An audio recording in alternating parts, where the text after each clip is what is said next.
Hi and welcome to the first episode of my fibre diaries.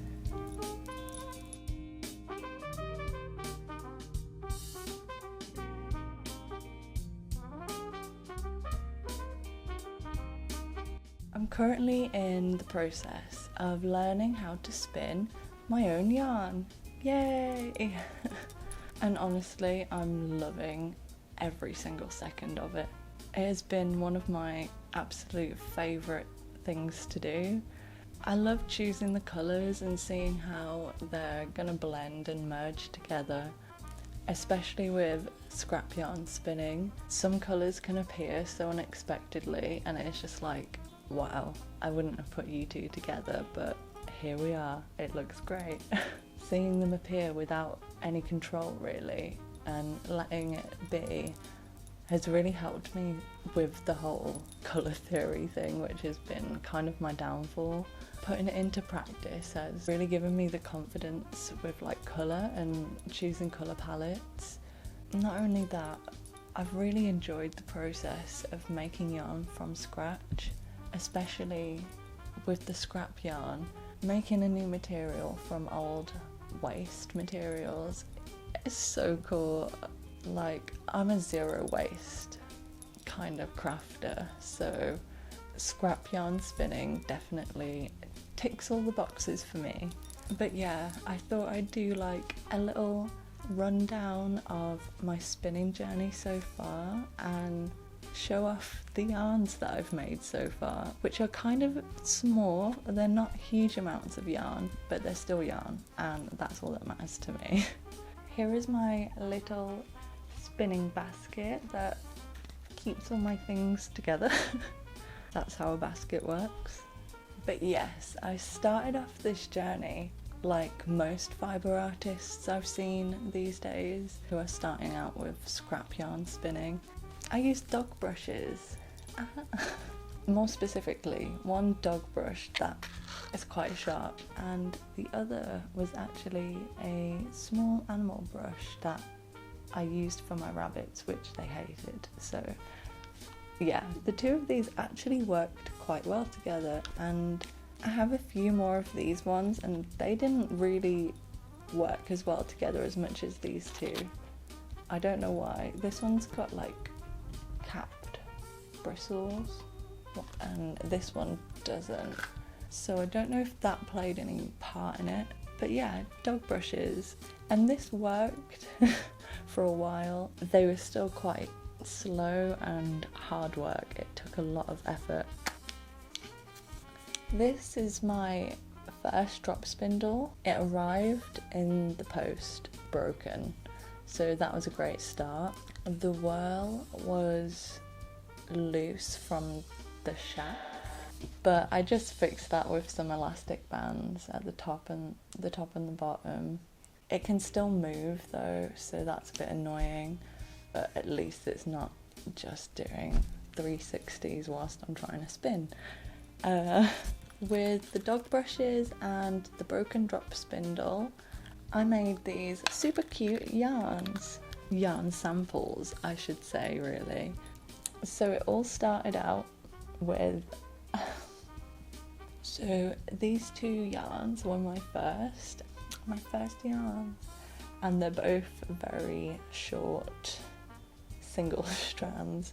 At first I was really eager to get started, so I created little piles of scrap yarn colour palettes and made multiple rolags by carding up those colour palettes, which is why these two are so small, because they were just little tiny rolags and they ran out straight away really. It's just practice. So these are the first for a more substantial amount of yarn. So here is the first one. Very light greeny grey with a dash of coral in there, I think. Here is the second one, a nice little green and white colourway. And here is the next one, a nice red, pink. And here is the final one, which I'm super proud of, and it's probably not going to focus. Each one was a little bit bigger than the last. Particularly with this one, I was so impressed with how fine I managed to get the draw, especially in like it being the very early stages of my spinning journey. I really recommend, if you're just starting out with spinning, to do that, to card up several little rolags. Doesn't matter what they are, then they're purely for practice. And I think finishing the rolag and being like, oh, I can take this off and see what it looks like as a little skein, really takes the pressure off. And honestly, I was just excited to do the next one, and see what colours come out. I found making these little sample yarns was a really good way for me to experiment and experience the fibre and really practice the technique of drawing and holding the drop spindle at the same time, and making sure that it's not spinning too much or spinning the opposite direction, which happened a few too many times, you know. You just gotta figure that out, and like it can be quite challenging at first, not knowing why is it keep breaking, but you get through it. If you keep doing these little tests runs, then you're not committing to something that's gonna take a few days. So yeah, start small and work your way up, basically. Which takes us to our next yarn, or my next yarn I should say. So this next yarn that I made, I was super proud of. I haven't set the twist yet, which I kind of regret because it's loosening up in places, but it was a little bit too twisty, so at least some of those twists have alleviated. I'm not sure, but maybe if I crochet with this, it will hold the fibres in place. So we're just gonna wing it and not set the twist, see what happens. I'm so happy with how the colours in this came out. There's literally a bit of everything in here, and that is great. That's my favourite thing about it.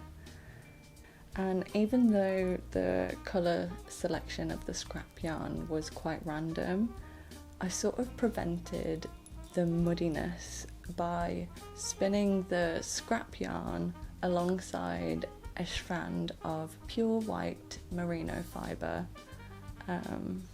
It was actually the fibre that I thrifted on eBay, which was in my previous video. And yeah, so I dipped my toe in merino spinning, which I was quite afraid to do considering how slippery merino wool can be. And merino is so soft and fluffy, like I love it so much. Yeah, so I think the merino and scrap yarn definitely go very well together. But yes, this little guy is so cute. I'm so proud. My star is falling. But yes, this guy is so cute, and I've had probably the most amazing idea to me anyway. So this is my cat hat that I wear pretty much every time I venture out into the cold, and it is made completely with scrap yarn of every single kind basically. There's some hand spun in here, there's a lot of thrifted yarn. I tried to use up pretty much all of my favourite scrap yarns with this and another project, which was my scrap yarn button bag, which I'm considering making a pattern for this. It is my favourite freaking thing ever. One of the best things about it is the fact that I've put like 5 or 6 buttons on one side of the strap, so it's 2 straps that can be adjusted to the length of bag you want. So currently I've got it a bit more secure, but yeah, and it's so freaking cute. I can't get over it. but that's not why we're here. Yeah, basically I am thinking of using this scrap yarn, which is my first baby, to trim the brim of the hat. I think it's only right to put my first scrap yarn skein with one of my favourite scrap yarn projects, and I can have it with me everywhere I go. Moving on to the next phase in my spinning journey. One day in late November last year, I was having a pretty vivid daydream about my local charity shop having a potential drop spindle and hand carders waiting for me. So I was convinced that this charity shop had them in. I hadn't been, I didn't know, but I basically convinced my partner to take me, and to my wildest surprise, what was there waiting for me? A pair of freaking hand carders and a drop spindle, which I genuinely can't get over. Like, that's so crazy. I was thinking about it. I manifested these to be there, or we're in a simulation. You tell me which one. But yeah, that's my weird, spooky spinning moment for you. As soon as I got these new hand carders, I was carding scrap yarn at literally 10 times the speed. And my drop spindle wasn't broken. It's kind of at an angle that works really well. So yes, which led me to make my next bigger full skein of yarn. But she's really curly. That's the only thing. Like, that is honestly ridiculous. You know, I've heard you can spin it backwards, but I'm just kind of afraid to do that. But I really feel like I should, so maybe we'll put some footage of what that looks like here. Taking the knowledge that I got from this one by using the merino alongside the scrap yarn, I decided to make 2 piles of fluff to spin from, one of which was a multi-coloured random selection of yarn, and the other was a consistent strand of scraps from some hand-dyed merino that I had, which was pinky orangey, and the lighting has gone to shit because it's late. So this is a scrap cross merino blend, super curly whirly. I might call this curly whirly rainbows. The merino and scrap yarn blend. And honestly, with this new drop spindle, it felt like I could spin for days, which this one did take a few days to make.